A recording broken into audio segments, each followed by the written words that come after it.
Olá, alunos, tudo bem? Vamos para a nossa aula 4, tá? Ver um pouquinho mais sobre o teorema de Stevin. Bom, vamos começar com o famoso paradoxo hidrostático, porque a questão é a seguinte: nós vimos a definição de pressão, né? Porque a pressão vai ser a força sobre a área.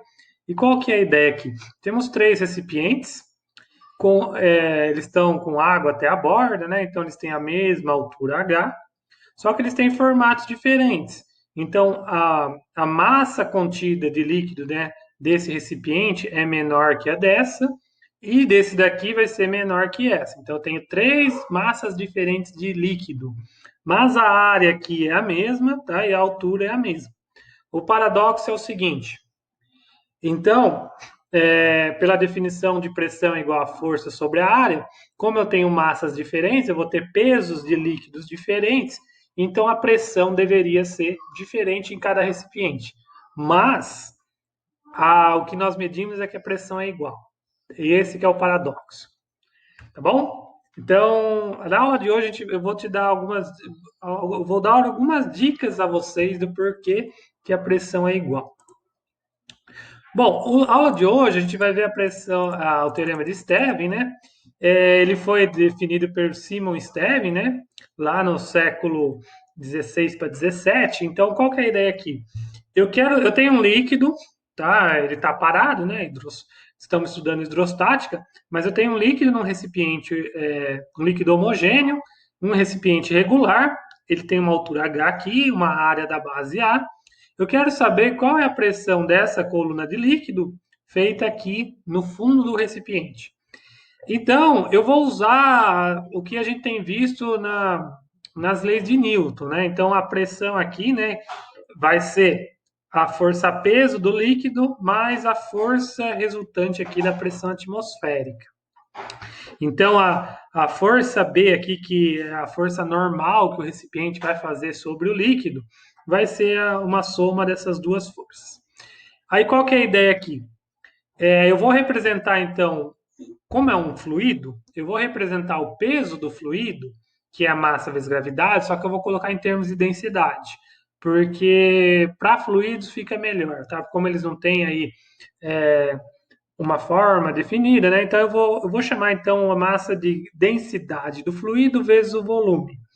O volume é o volume do recipiente, né, que é ocupado pelo líquido. Então o volume vai ser a área da base A vezes a altura Hzinho. Então o volume eu vou transformar A vezes H, tá? Então o peso do líquido vai ficar densidade, base, área da base vezes a altura vezes gravidade. Então essa minha equação aqui, já substituindo a força-peso, agora eu vou dividir tudo por A. Por quê? Porque eu estou interessado na pressão. Lembra que a pressão é força sobre a área. Então eu vou dividir tudo por área. A força B dividido pela área vai ser a pressão no fundo do recipiente. Esse termo aqui, da densidade do fluido vezes o volume, gravidade dividido pela área, veja que o termo de área ele vai sumir. Então vou ter somente densidade, gravidade e altura.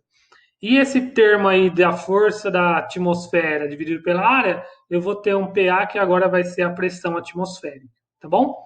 Então, essa é a lei de Stevin. A lei de Stevin ela fala que a pressão no fundo do recipiente vai ser a pressão atmosférica, mas somado, né, da densidade do fluido, gravidade e altura. O mais interessante aqui é que vai depender somente da altura, não vai depender da largura do recipiente. Tanto faz se é um copo, se é uma bacia, tá? A pressão só vai depender da altura da coluna de água.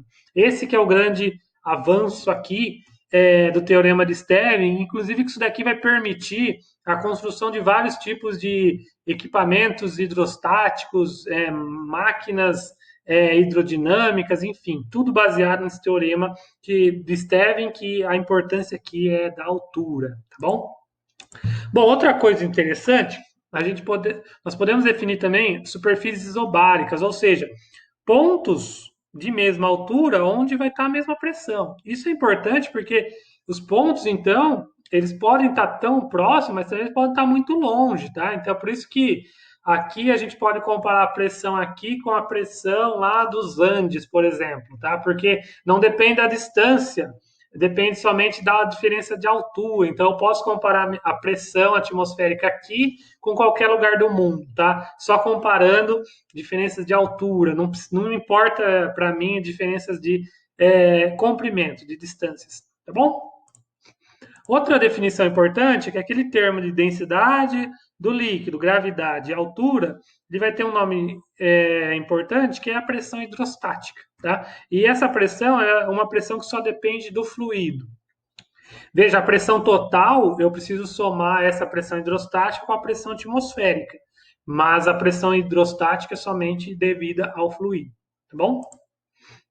Aí outro ponto importante é que aquela relação de Stevin é uma relação linear, tá? Então eu tenho a pressão no fundo do recipiente se eu fizer medidas, né, sucessivas da pressão em função da altura, eu tenho uma equação linear. Então eu tenho o y aqui, que seria a pressão no fundo do recipiente, em função de h, que seria o x.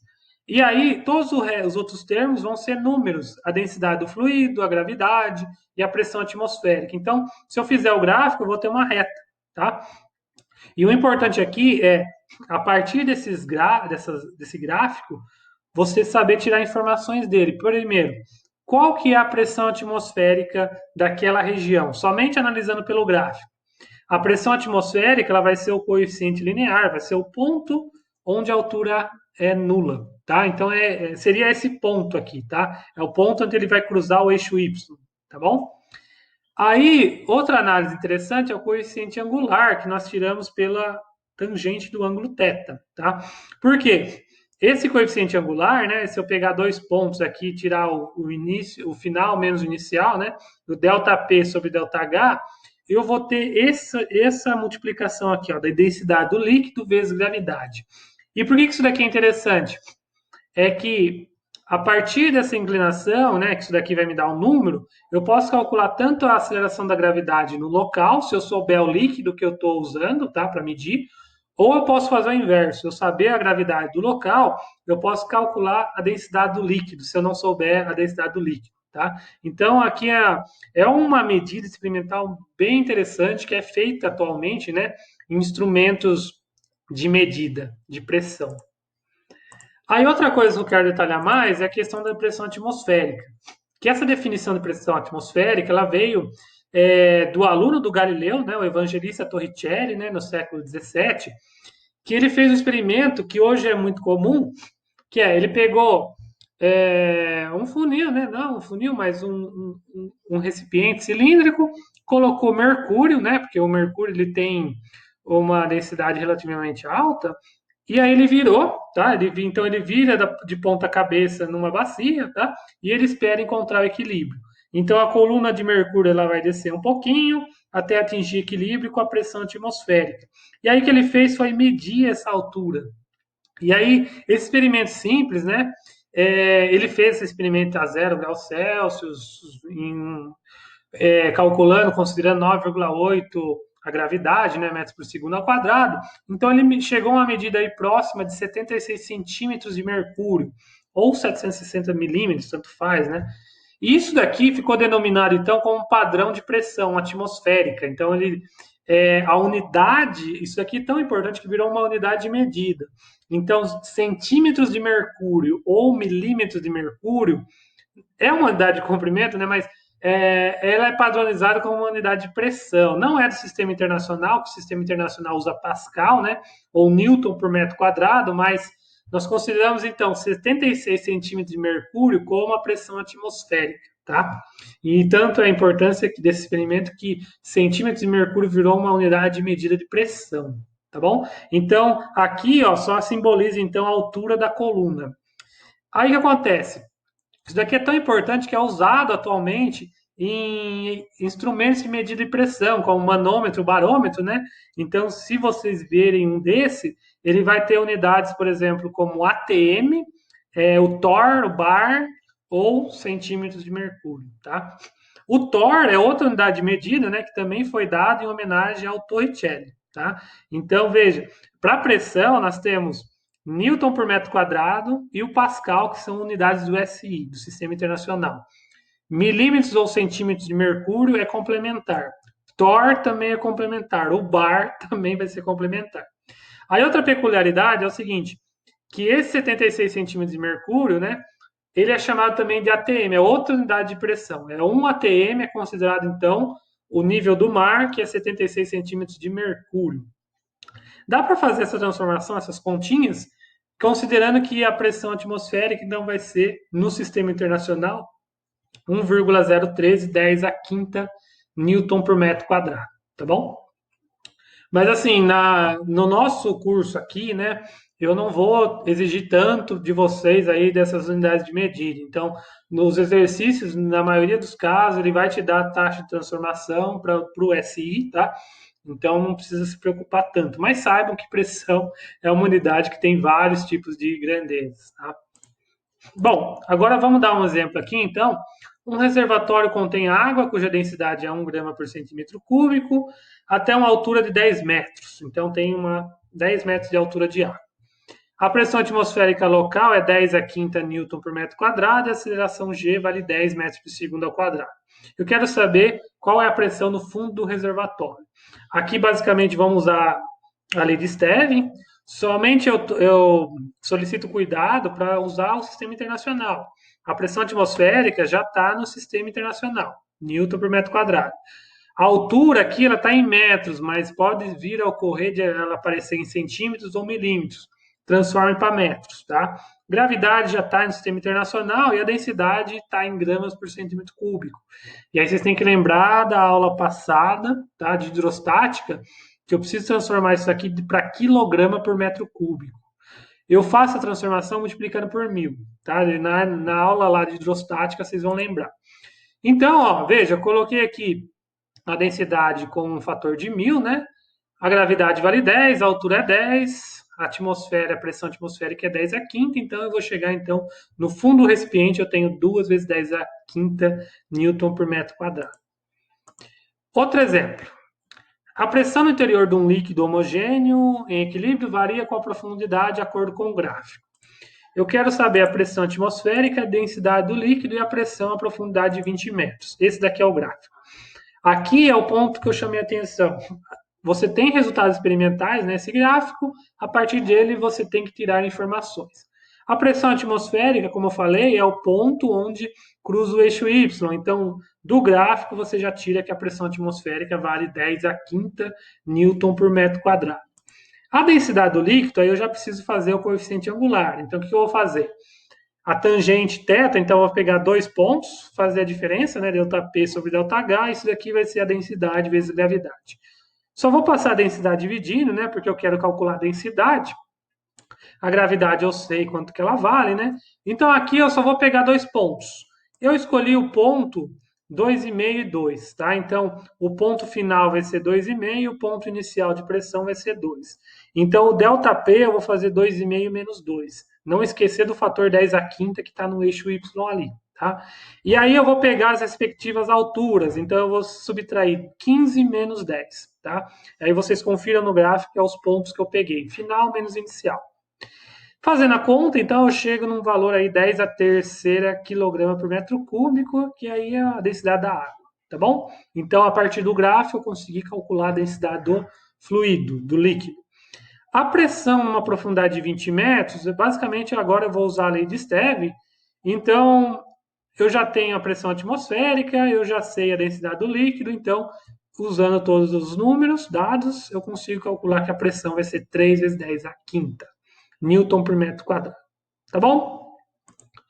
Mais um exemplo, então o esquema representa um recipiente em R contendo um gás conectado a um tubo em U, com mercúrio aberto para o exterior. Então aqui eu tenho mercúrio.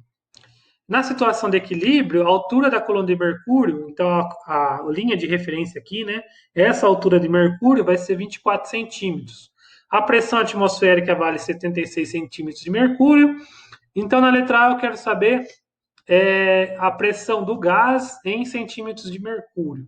E na letra B eu quero saber essa pressão em Newton por metro quadrado. Ele vai dar aí a densidade do mercúrio. Então pense comigo, essa pressão do gás Esse vai ser um tema da nossa próxima aula de vasos comunicantes, mas eu já vou adiantando. Essa pressão desse lado aqui vai ser igual à pressão desse lado. Aqui, o que nós temos? A pressão hidrostática do mercúrio mais a pressão atmosférica. Então, a pressão do gás vai ser a pressão do mercúrio mais a da ATM. A pressão do mercúrio, ele falou aqui que tem uma altura de 24 centímetros, veja, 24 centímetros de mercúrio. Então, ela já é minha unidade de pressão. Então, é 24 centímetros.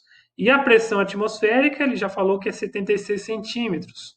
Então, a pressão total do gás vai ser 100 centímetros de mercúrio. Lembra que eu falei que essa unidade de centímetros de mercúrio é uma unidade de pressão. Então, 6 centímetros de mercúrio é o resultado pedido. Aí, como que nós transformamos isso para o sistema internacional? Isso daqui é como se fosse uma pressão hidrostática de mercúrio. Então, eu tenho que multiplicar. Se eu multiplicar a densidade do mercúrio, a gravidade e a altura, que vale 100 centímetros, né? Eu vou encontrar, então, qual é o valor no sistema internacional.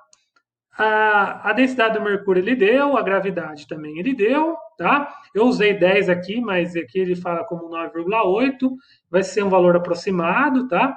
E aí, detalhe aqui que eu transformei aqui em metros, porque eu quero em centímetros, no sistema internacional, então centímetros tem que igualar esse resultado em metros, tá? Então, por isso que eu coloquei o termo 10 a menos 2.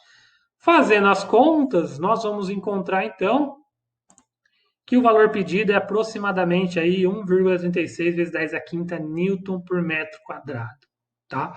Esse valor equivale a 100 centímetros de mercúrio, tá bom? Gente, a aula de hoje era isso. Obrigado por assistir. Até a próxima aula. Até mais.